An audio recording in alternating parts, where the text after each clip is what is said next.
Hi, welcome to my channel. I am Aravindan. In this lesson also, I am continuing discussing Cambridge past paper questions related to electric field. In the previous video, I discussed the same worksheet, questions 1 to 4. In this video, I'm going to discuss question 5 onwards from the same worksheet. All the questions are collected from the Cambridge past papers, different years. The worksheet is uploaded in the Google Drive and you can download it before watching this video. The instructions are given in the description part of the video. The link also given in the description part. So go to the description part and get the proper link. It's there mentioned and download the worksheet. Okay, question number 5. Already I discussed 1 to 4 in the previous video. Okay, question number 5. They are saying there are two spheres A and B kept in space and the distance between the centers of the spheres is 20 centimeters. And there's a point P which is measured from the center of A and its distance is x. The radius is 1.5 centimeters.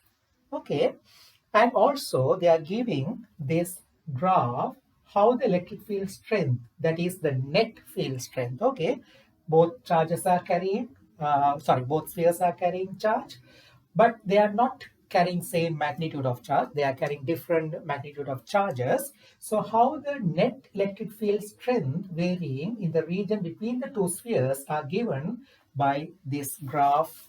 Okay, so you can see the electric field strength below this is 0, means that is this value. If you read it from the graph, that value is almost, I think, yeah, 1.5, I think, yeah, 1.5 it should be. So you can see inside the sphere, electric field strength is 0, right? So they are saying two solid metal spheres A and B, each of radius 1.5 centimeter, are situated in a vacuum. Their centers are separated by a distance 20 centimeter. Both spheres are positively charged. Point P lies on the line joining the centers of the two spheres at a distance x from the center of the sphere A. The variation with x of the electric field strength E at point P is given on the graph, right? Page number 6, I am moving now. Page number 8, sorry, page number 8. There the graph is given. Use figure 6.2. So this is named as figure 6.2 in the worksheet.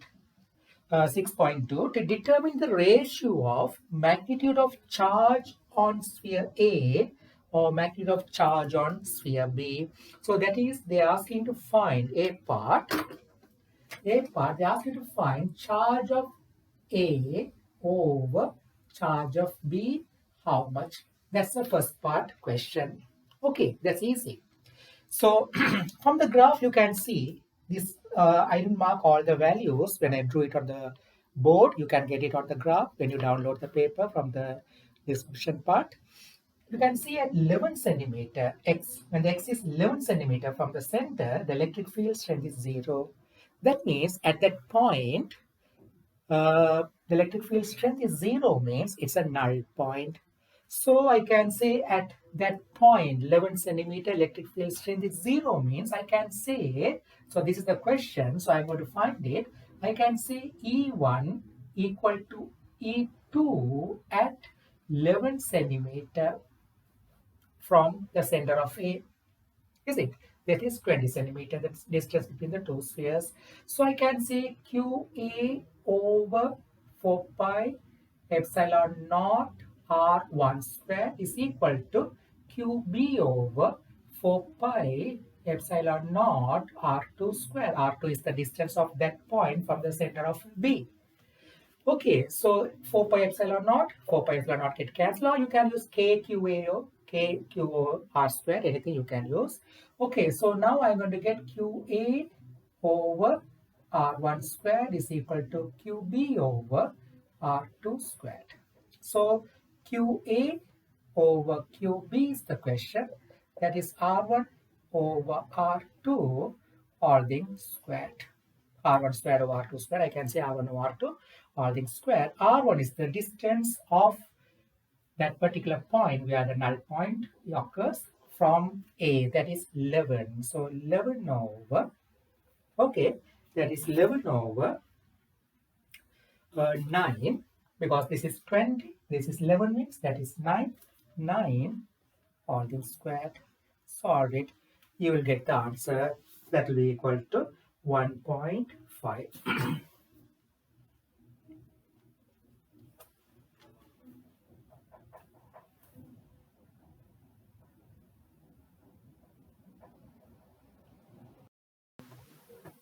Okay, the same part I can answer by using these two values also. This is the electric field strength on the surface of A. This is the electric field strength on the surface of B. So beyond it, it suddenly becomes 0 beyond it.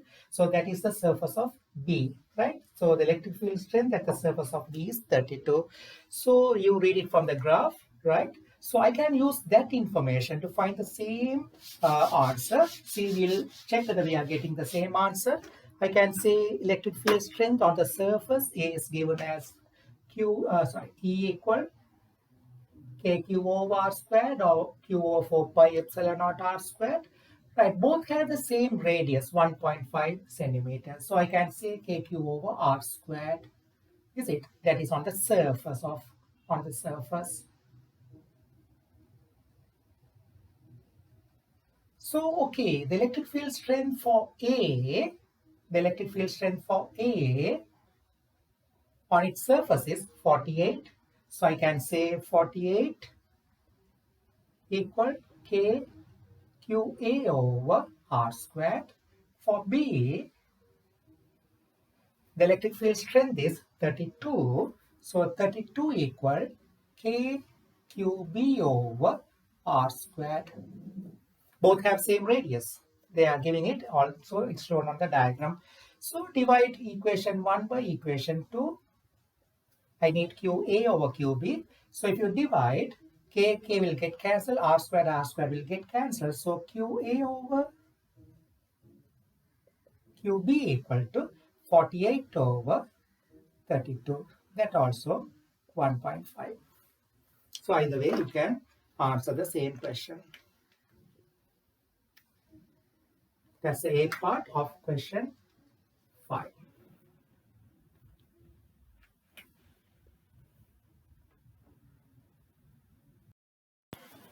Okay, same question, question number 5, part B, page number 9. You can download the paper from the Google Drive. So just go through the description of this video. There all the instructions are given how to download this particular worksheet. All questions are from Cambridge. Okay, so question 5, part B. The variation of potential between spheres A and B is given. So you can see that up to the radius, constant potential, varying, then constant potential up to point, the center of the sphere B. Right. They are saying it, the variation of distance x of the electric potential V at point B is shown on the figure 6.3. So this is named as figure 6.3. Right. An alpha particle is initially at rest on the surface of sphere A. The alpha particle moves along the line joining the centers of the two spheres.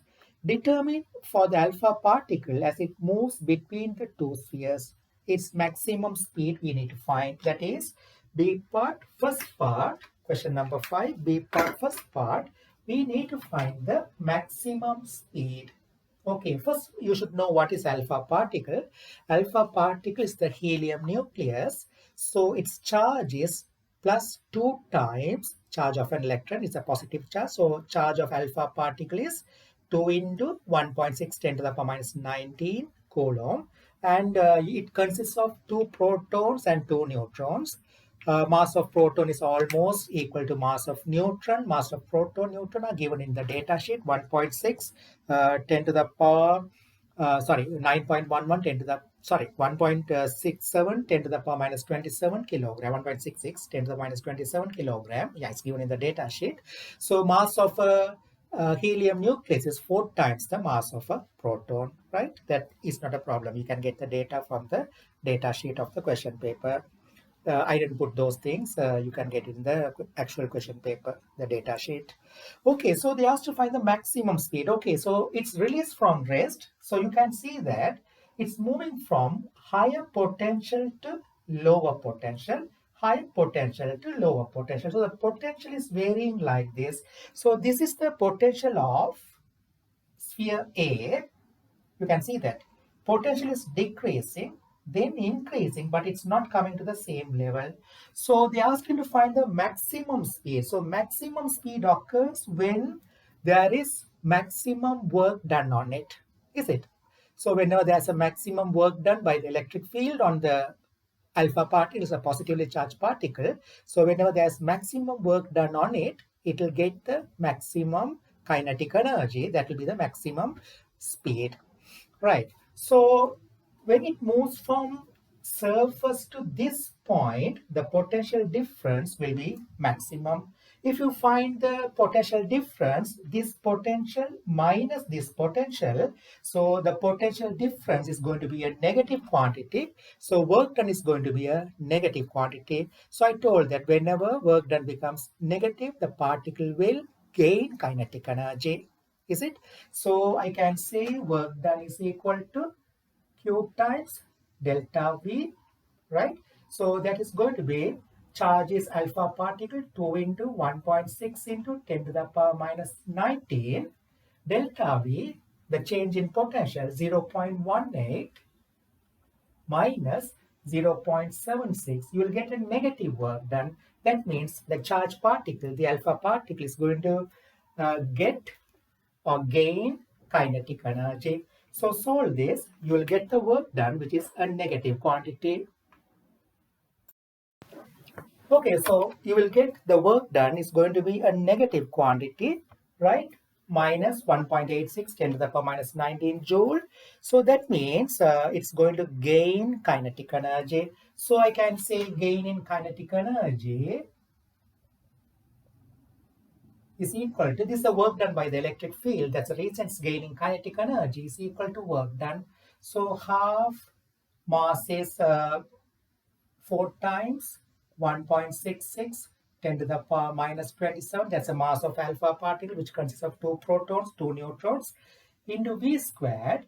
Initially it was at rest, so initial kinetic energy is 0, equal to, when you use this, use the magnitude 1.86 10 to the power minus 19, solve it, you will get the speed that is going to be the maximum speed, because I consider the maximum potential difference. That's the reason. Maximum potential difference gives the maximum speed. Okay, when this becomes maximum, delta V becomes maximum, work done will be maximum. When the work done is maximum, speed will be maximum. And also this negative sign shows when it is released, it's going to gain kinetic energy, lose electrical potential energy. So you'll get the speed equal to 4.6, 7.5, 10 to the power 3 meter per second. Okay, those who are not interested about identifying the minus sign, whether you are not interested about whether it's gaining or losing kinetic energy, just if you want to write QV equal half mv squared minus half mu squared. But I don't want to teach like that, because that shows, this method shows whether you are whether the charge particle is gaining or losing kinetic energy. But those who are not interested about that one, you can just write half mv squared, that's a final kinetic energy, initially is 0, equal Q times delta V, find the magnitude of it. Okay, don't consider positive or negative, just do it, you'll get the answer. But I feel this is better. It shows whether it's gaining or losing kinetic energy.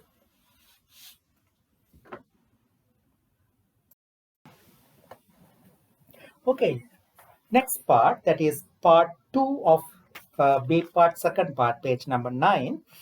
Find the speed on reaching the surface of sphere B. Okay, when it is at this, when the potential becomes 0.54 volt, what will be the speed?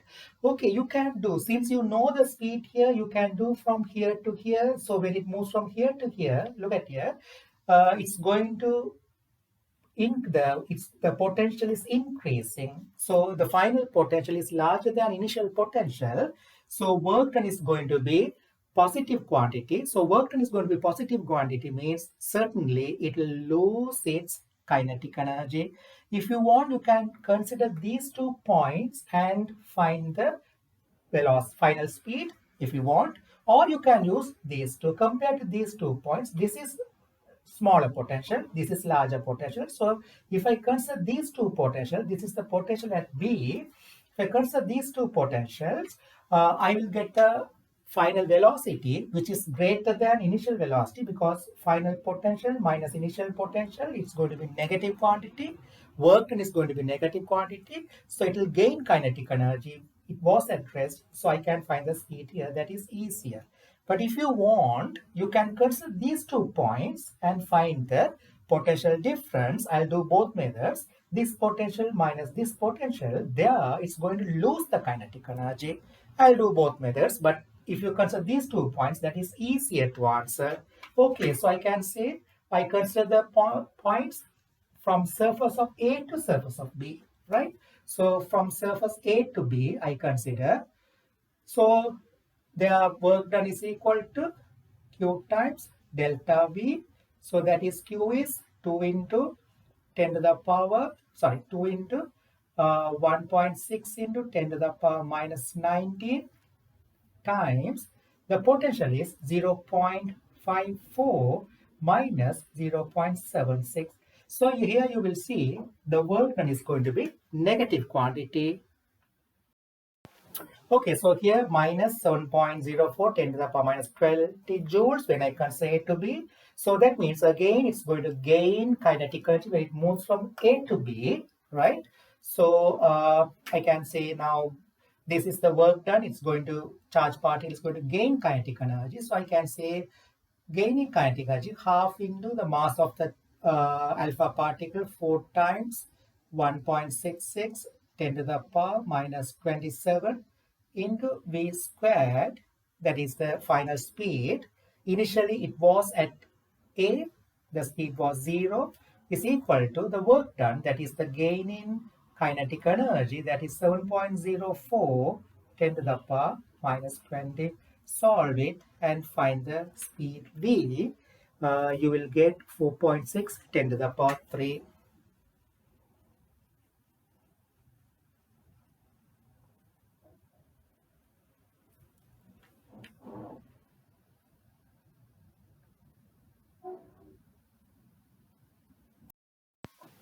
Okay, for the question number 5, B part, second part, we got the answer by considering the motion from A to B. Okay, some students, they get idea because previous part, they asked to find the maximum speed. So we found the speed at 11 centimeter from A.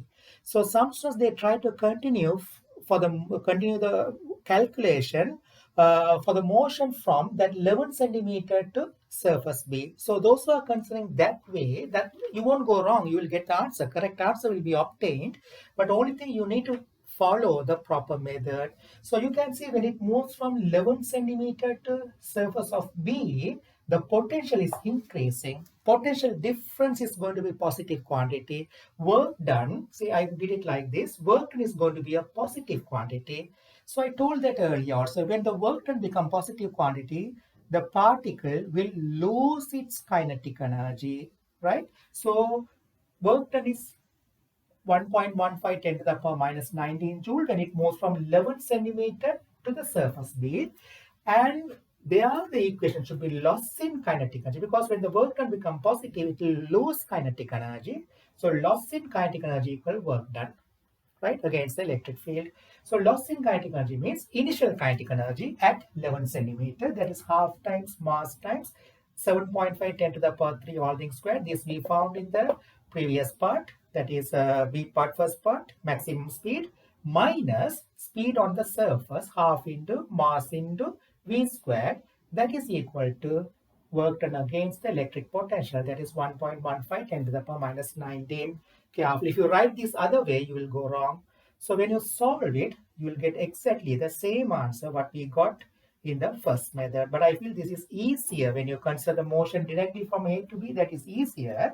But you can do from the point where the maximum speed to surface B also, you can get the same answer. Nothing will go wrong, but only thing you need to understand Whenever the final potential becomes more than the initial potential and the charge is positive when you calculate the work done, if you get positive, that means it's losing the kinetic energy.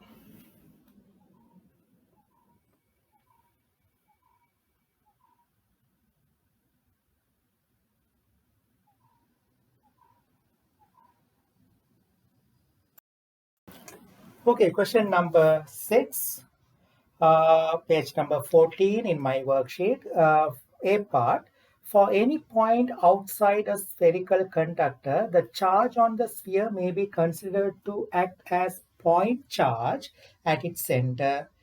By reference to electric field lines, explain this. Okay, if you consider point charge, electric field lines are from the charge. But when you consider sphere, which carrying a uniform distribution of charge, they are also, the electric field lines are radial like this. Inside no field lines, sorry, if I say positive charge, the field lines will be away from it.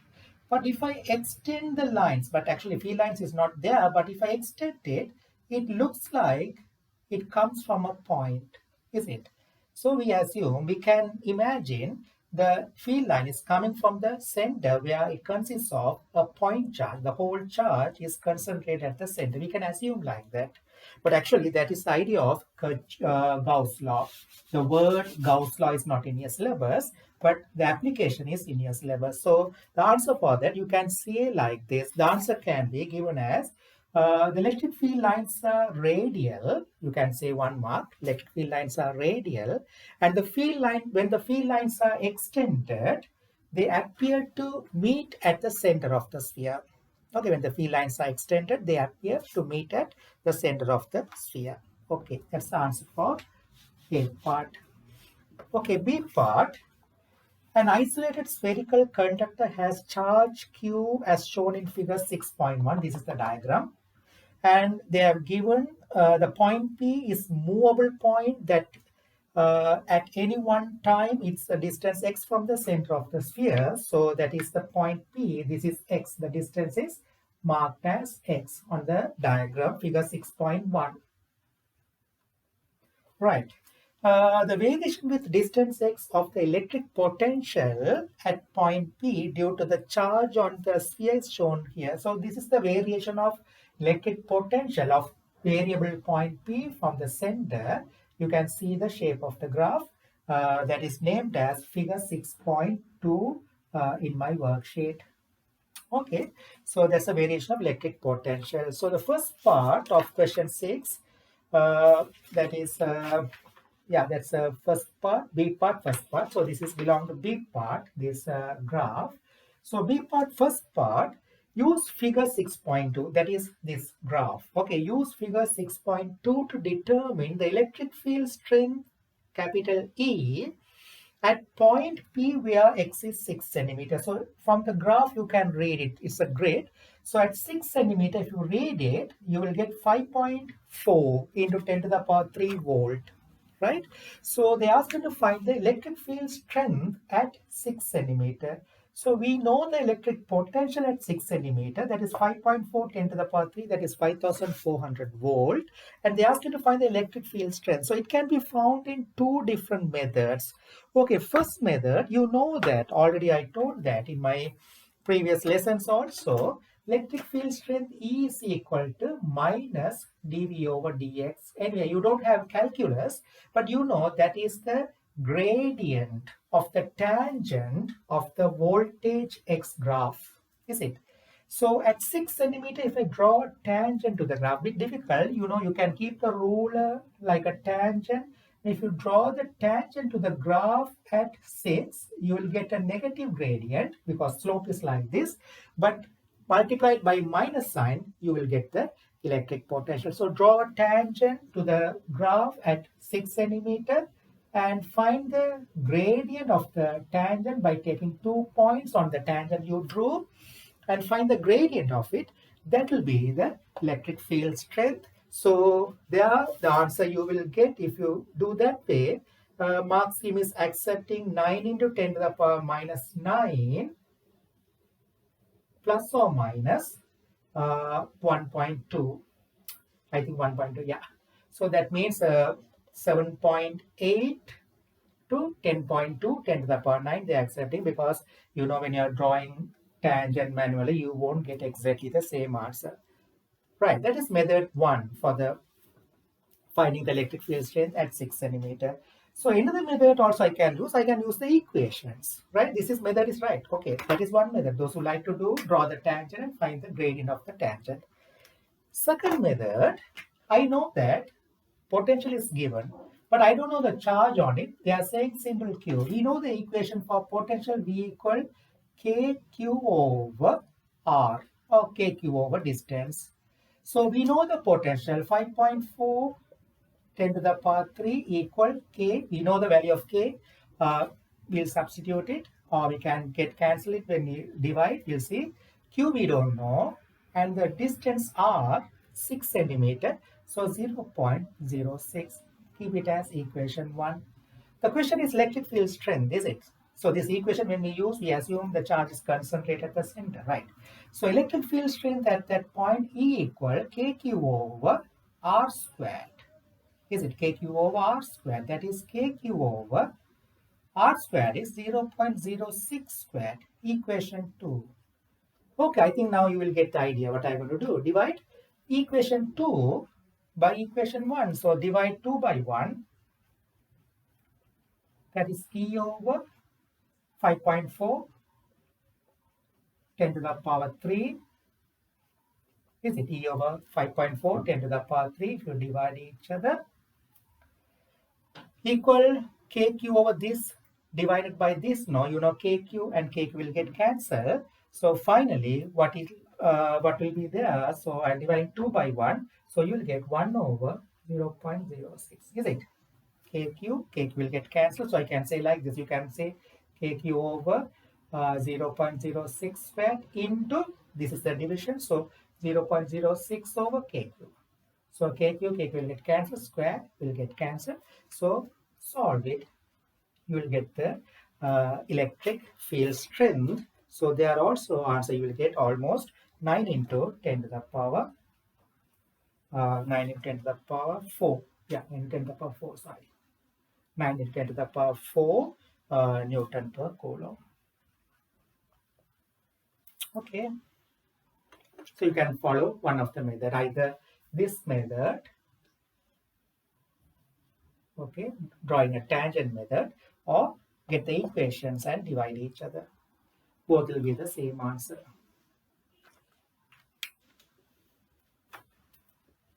Okay.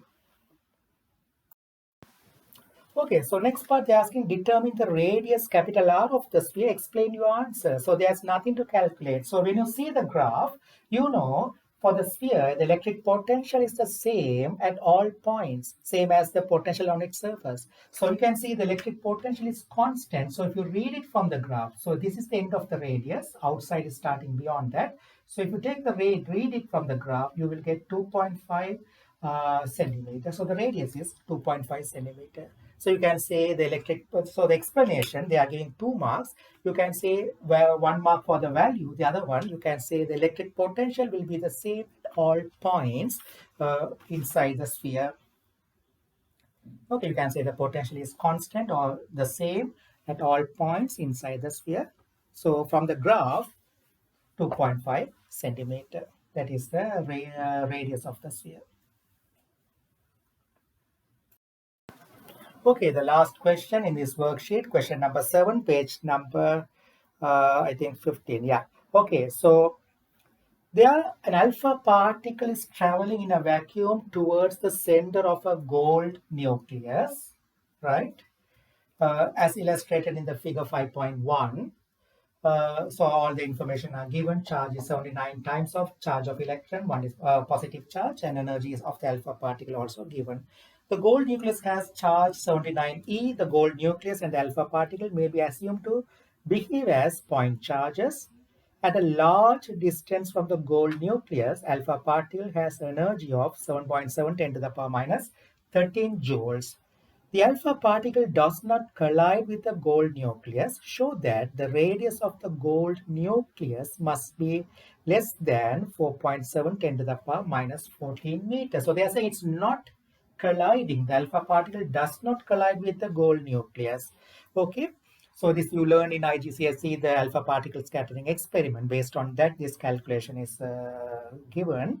Okay, so it's not colliding, they are saying, and the energy is given. So we can say alpha particle also positive, nucleus also positive. When it moves from here to here, it's going to experience opposing force. So when it experiences opposing force, it will slow down or it will lose its kinetic energy, right? So we can, they have to find the distance. Careful, they have to find the show that the radius of the gold nucleus must be less than 4.7. So it's not colliding, they are saying, right? So radius of the nucleus. So we'll say up to what distance it's coming and getting stopped. So when the alpha particle is moving, it's going to slow down. It's going to lose its kinetic energy. Okay, so this calculation we can't do by using equations of motion or any v squared equal u squared plus 2as. You can't use it because the acceleration is going to change, because when it moves, the force is going to change. So the only thing is work done and electric potential. Notice that they are saying the gold nucleus of the alpha particle may be assumed to behave as point charges at a large distance from the gold nucleus. Okay, careful, the word large distance from the gold nucleus means when it is at far distance, that means initially it is not in the electric potential of the gold nucleus. You know, gold nucleus is creating electric potential everywhere. So initially the alpha particle is not in the electric potential of the gold nucleus. So for the alpha particle, I'm going to use the equation loss in kinetic energy, right? Loss in kinetic energy is equal to work done against electric field. So I can say loss in kinetic energy equal to work done against electric potential. So work done is equal to Q times delta V. Okay, Q times delta V. That means Q times the potential difference we don't know. Q times delta V means, so see, this is the point where the alpha particle is stopped. So the distance of this particle from the center of the gold nucleus, let it be R, right? So at this point, the gold nucleus is creating a potential. I can say V, so that is the final point, V1, right? And initially the alpha particles what at far distance, there the electric potential is 0. I told that whenever something moving, final potential minus initial potential give the electric potential. Initial potential is 0 because it is at far distance. That word is used. So the point where the alpha particle stopped from the gold nucleus, I can say that is at a distance r from the center of the gold nucleus. So there the potential is V1. So I can say Q, the potential there, charge of the gold nucleus over 4 pi epsilon naught r, or I can say KQ over r. KQ over, I marked on the diagram, r minus 0. This is the charge of the alpha particle. Loss in kinetic energy of the alpha particle. It had this much of kinetic energy initially. Here it stopped. So that means it lost all its kinetic energy. So loss in kinetic energy is 7.7 10 to the power minus 30. Substitute the values. Find the R. So 7.7 10 to the power minus 13. Charge of the alpha particle, you know, it's a positive charge. 2 times it's given. No, you must know that alpha particle is a helium nucleus. So 2 into 1.6 10 to the power minus 19. K 9 into 10 to the power 9, or you can use 8.99. I normally use 9 into 10 to the power 9 into charge of the gold nucleus, because this is the potential of the gold nucleus. Okay, this quantity is potential of the gold nucleus. So 79 into 1.6 10 to the power minus 19 over R. R is the point where the alpha particle is stopped. Solve it and get the value of R. Okay, you can see that the distance, the point at which the alpha particle is stopped is at a distance of 4.72 into 10 to the power minus 14 meter when you solve it. So at that point, it is stopped. And they are saying in the question, careful, they are saying it, the alpha particle does not collide with the gold nucleus. So that means it stopped at this distance from the gold nucleus means, and it is not touching the gold nucleus means the radius of the gold nucleus is smaller than this value. Okay. Okay, so the next part, determine the acceleration of the alpha particle. That is the B part of question number 7. Okay, this is question number 7. A part we answered. Okay, B part. Determine the acceleration of the alpha particle for a separation of 4.7 10 to the power minus 14 meter between the centers of the gold nucleus and of the alpha particle. Okay, so that we can find by using electrostatic force between the gold nucleus and the alpha particle and Newton's second law F equal ma. So big part I can say F equal k q over r square. R is this distance equal ma. So k I can say 9 into 10 to the power 9, 8.99 10 to the power 9, but I am using easy 9 into 10 to the power 9. Charge of the alpha particles 79 into 1.6 10 to the power minus 19. Charge of the alpha part, that's a gold nucleus. Charge of the gold nucleus. Charge of the alpha particles plus 2. So 2 into 1.6 10 to the power minus 19 divided by R. We found it in the previous part, that is 4.72. Is it 10 to the power minus 14 all things squared, that we found it in the previous part, equal to ma. So mass of the alpha particle is, alpha particle, it consists of 2 protons, 2 neutrons. So masses are almost same.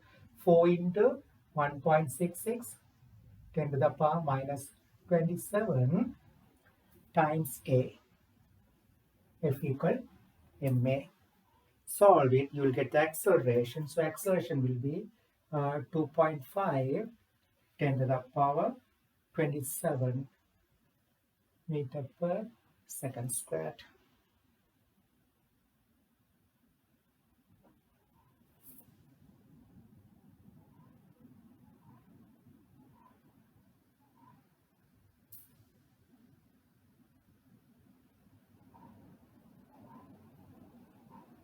Okay, the last part, C part. They're asking the alpha particle scattering experiment, IGCSE you would have learned. They use a foil, not a gold plate or thin plate. They say gold foil. Why should it be gold foil? Means, even if you take the thickness of this sheet, right, in this thickness of sheet, there will be lot of several millions of atomic planes. So when alpha particle collides, there will be confusion which the alpha particle is colliding with how many number of nucleus, can give unwanted confusions in the calculation. So to avoid that, they use a thin foil so that can reduce the number of layers of the gold atomic planes. So we can say we can reduce the multiple deflections due to many gold atoms. Okay, so to reduce it, we should have a thin foil. So number of atoms will be, number of nucleus will be very less. So reduce the multiple deflection. Okay, so I hope that this Cambridge paper will be useful. But even Edexcel students can follow this. But Edexcel questions are slightly different. Okay, so next I'll upload a worksheet for Edexcel students. For Cambridge, if I have time, I'll upload some other worksheet. Okay, right. Bye.